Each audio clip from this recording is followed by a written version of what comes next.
follow traffic, clear visual approach, runway 4 right, maintain 17, John Austin, 5 mile final. 17 till 5 hours. How to mitigate the risk from laser strikes while flying.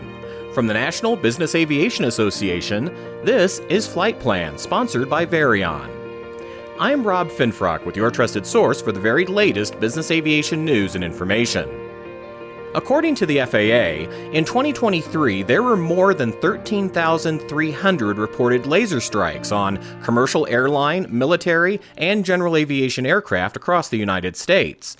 Now, that figure might seem to pale against the more than 16.4 million flights handled by the agency last year, but it's not a small number by any means. I had two events in my 121 career, one on approach into LAX, Los Angeles International Airport, and one on departure from Sao Paulo, Brazil. Keith Walsinger is a former airline captain who now flies for a small Part 135 operator. The one in Los Angeles was a green laser, and we noticed that it was illuminating the cockpit at about 1,500 feet on short final for landing. The inclination is always to look and see where that signal is originating from, but through some training and some personal thoughts on the subject, we look away. So the idea is to not look in the direction of the laser, but to hide from it the best you can. And I've done that by ducking low in front of the instrument panel so that I'm not exposed to light coming from the outside until I'm pretty sure that the event is over or that we're past the point that it originated from. On the departure from Sao Paulo, Brazil, it's a similar thing. There's a notice for the Sao Paulo area that laser strikes are frequent occurrences there, and to be on guard and on lookout for that. So the one time I did experience that was a similar event. We noticed a green light entering the cockpit, and the immediate reaction is to look away, hide under the instrument panel, under the glare shield as best you can to avoid contact from the outside until you're pretty sure that the event is over and that you've passed the point of origin. But it gets your attention, and the problem is to not let it take your attention. Keith does a really good job of explaining real-world scenario.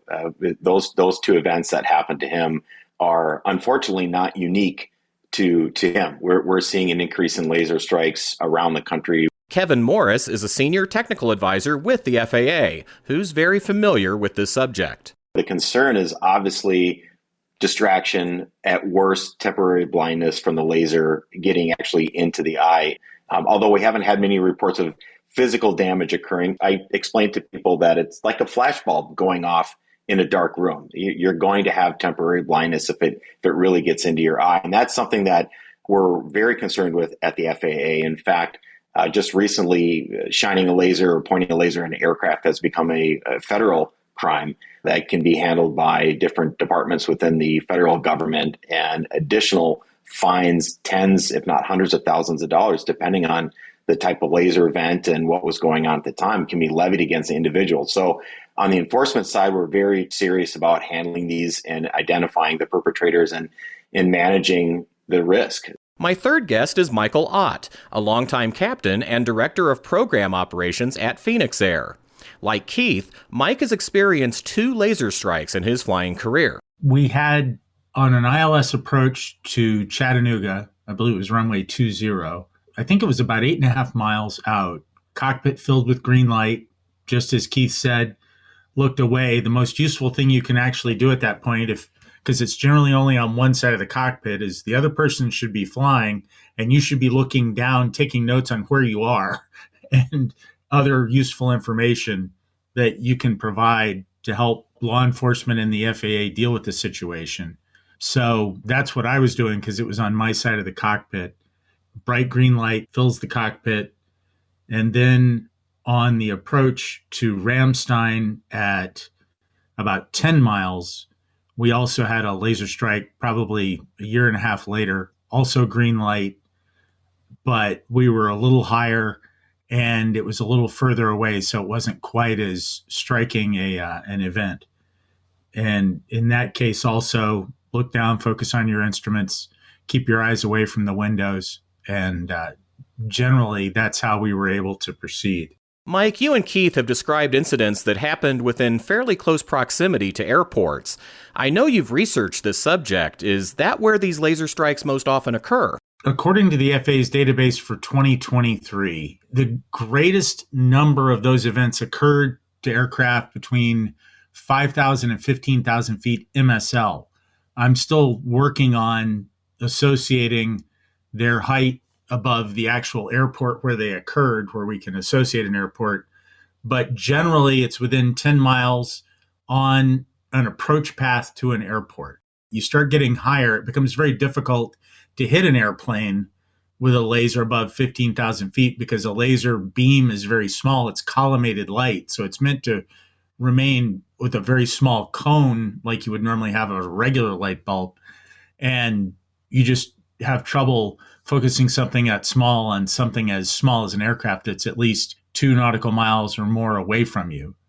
As you increase in altitude, you see less effect, but a great many of them happen also below 5,000 feet MSL, which means you're almost certainly in an approach setting unless you're in a helicopter, and then those become very random because they are not following normal airport approach paths for the most part. That was your experience as well, right, Keith? Right. On the approach to Los Angeles at around 1,500 feet AGL, and on departure in Sao Paulo was, I'd say, below about 2,500 feet AGL. So on the departure, obviously you're traveling faster ground speed, and you're climbing. So your exposure time frame is less than at low altitude flying slowly on approach. And they apparently know that in Sao Paulo, typically you take off and make a turn shortly after departure. So that exposes that inward side of the cockpit to the laser. So I think the people that are using those in that regard are looking at planes as they're turning and trying to light them up that way. Coming up, how pilots can minimize the effects from a laser strike, and how to go about reporting these incidents. But first, a word from our sponsor. Take your aviation operations to new heights. Introducing Varion, formerly known as ATP, your ultimate partner in achieving maximum aircraft uptime. At Varion, we understand the challenges faced by everyone in aviation. Our industry-leading technology solutions revolutionize aircraft management, so there's no more waiting, no more wondering, and no more wasted effort. Get real-time visibility of your maintenance, inventory, operations, and regulatory data right at your fingertips with an easy-to-use system, backed by a team of experts with deep aviation knowledge offering 24/7, 365 support. After 50 years in the business, we have built a growing reputation for getting our customers more aircraft uptime. That's why thousands of aircraft operators worldwide have already discovered the power of Varion. Say goodbye to downtime and hello to increased efficiency and profitability. Visit Varion.com to learn more. Varion, let's get you more uptime. We're back now with Kevin Morris, Keith Walsinger, and Mike Ott, and our discussion about laser strikes on aircraft. And Kevin, based on Keith and Mike's experiences, it unfortunately sounds like many of these people who are pointing lasers at aircraft know what they're doing. Yeah, it's definitely a challenge. And as Mike and Keith were discussing, the majority of laser events do happen in that 5 to 15,000 foot range. And one other way to look at it might be kind of 10,000 feet or below, or when we see most of the laser illumination events, and obviously when they can become most dangerous to flight crews operating aircraft in and out of airports. Most of these laser events do occur around airports, but that's generally because airports are normally around populated areas, and that's where we're starting to see a lot of lasers show up. The cost of lasers has gone down dramatically in the past 10 years. I think you can just hop on any online web store right now and pick up a pretty powerful green laser for less than $10, probably delivery free. Yep, I was just checking online. $9, and I can even have it delivered to me before 10 o'clock tonight. Yeah, and I think if you read the really small print on the laser, it might say something about don't point this at somebody's face. The education piece is really the challenge that the FAA is working on, and partnering with different organizations and trying to get the word out about lasers. If you're looking at any of our social media content, we do have a lot of information that goes out where we work with news organizations to try to help people understand. And not only is this a crime, it's really ridiculous to do this. It's unsafe. It can distract or disorient the flight crew. It could be very dangerous to an aircraft full of passengers. And so our goal here is to try to educate everyone to understand the dangers of lasers and to make sure they're not pointing them at aircraft. Kevin, what does the FAA recommend for preparing for the possibility of a laser strike? Is this something that crews should perhaps include in their pre-flight briefing? In instances where you're flying into an airport where either you've experienced laser illumination events yourself or there's been a lot of illumination events, I definitely think working that into your crew brief is something that's important to do. Before I came to the FAA, I was an airline pilot, and you'd certainly be aware of migratory waterfall at certain times of years, definitely around certain types of airports. And I think the same can be done for laser illumination events. If you're going into an area where you've read reports or you've had it happen yourself, including what do we do if we get a laser illumination event into the crew brief, is definitely something that can help make your trip more safe. Mike, how do you handle that at your operation? When we're aware of an increased threat level around an airport, certainly the problem is that in the world of 135, we are not going to a finite list of destinations. So it is much more difficult to prepare. Yeah, that makes sense. I was in a CRM class a few years ago at Bombardier Safety Stand Down, and they gave a little table of us, like 4 or 5 of us. You're going to have a laser strike, figure out your CRM for that. And we came up with an acronym on the word laser to define how we would respond.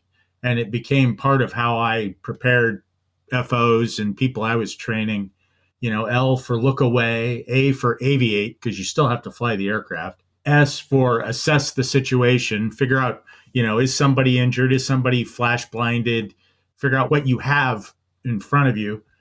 Then engage all available support resources. For example, you may need to pull a flight attendant up to the cockpit to help if somebody is indeed incapacitated, just to help you deal with your suddenly increased workload, get ATC involved. All of those resources you have, you may not have thought of. And then the R is record and report the details of the incident, generally to ATC as soon as you can safely do it in flight. And then once you're on the ground, the FAA has an online reporting form for the event. And when I filed mine going into Chattanooga, the next day I was talking to the FBI, Chattanooga field office. So they do respond and process that stuff very quickly because somebody can get out of it. If they can buy it off of an online ordering service and have it delivered later today, they can put it in their pocket. So they're going to be moving away from the site very quickly. So evidence is very difficult to gather if they waited too long. Great points, Mike. Keith, how do you recommend flight crews approach the possibility of laser strikes? When we're flying, as Mike said, into a lot of different airports, not necessarily the same airports on a routine basis, you don't know where the threats might come from. So I think it is important to brief that and to make everyone aware of what to do in that event that something does occur, as well as both the departure and the arrival portions of that.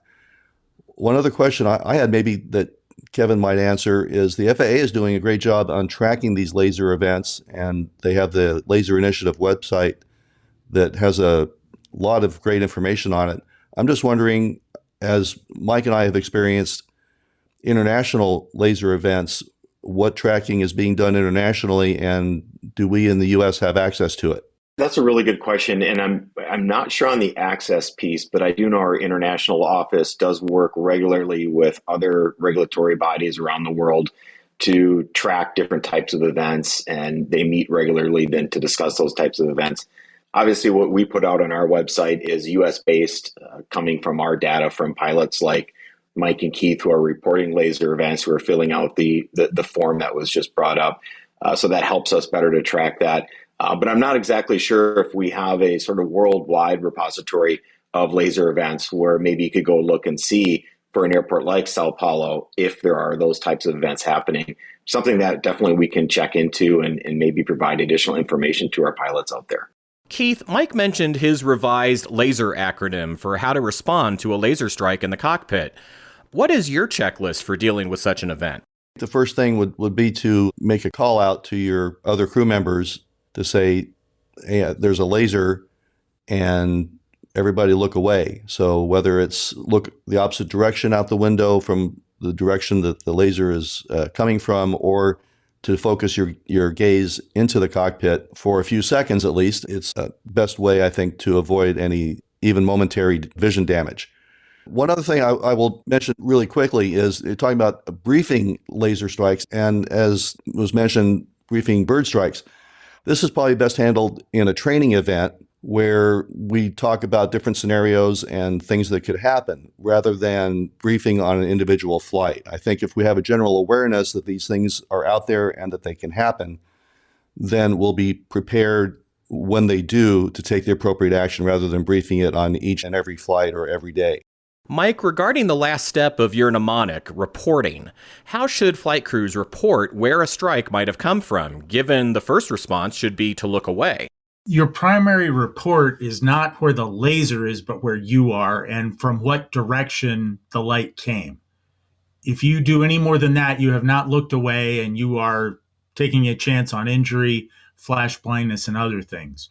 So your primary interest is in reference to the airport or latitude and longitude. That's why I said when you look away, if you're not flying the aircraft, you might be best served to be taking notes, frankly, on where you are when it occurs, so that you can make as accurate a report as possible to the FAA and by virtue of the FAA law enforcement on where it happened.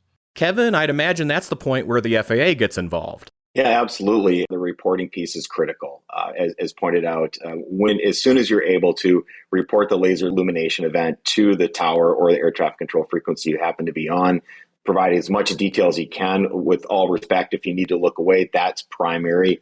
Just simply providing your location and which side of the aircraft it came from can be a big help. Our tower and air traffic personnel, through our law enforcement assistance program, or LEAP, there's another acronym for you, work directly with a lot of law enforcement agencies across the country, and the response times have been getting better based on those partnerships. So reporting is critical in addressing the threat. If that person's shining a laser at the aircraft, you're probably not the only one that they're trying to illuminate that evening. So the quicker that we can get the information to air traffic and then route that to the appropriate law enforcement agency, the better. And then, of course, if you fill up the form that we have too, it allows our Department of Justice and our FBI then to do additional follow-up if needed. But something that we definitely need, the more information, the better, because as was pointed out earlier, they can just put this laser device back in their pocket and walk away and nobody be any wiser. So the tracking of these individuals is certainly challenging,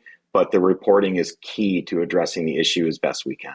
If you experience a laser illumination event, aviate, navigate, communicate, right? The old pilot adage here, but certainly get that report into air traffic control as safely and as quickly as possible so that we can attempt to work with our law enforcement agencies. And then also it goes into our nationwide tracking database so that we can start to identify maybe there's a particular hotspot area that we can deploy additional resources to. And when reporting a laser event, pilots should also consider providing a PIREP to warn other flight crews in the area of the potential for a laser strike.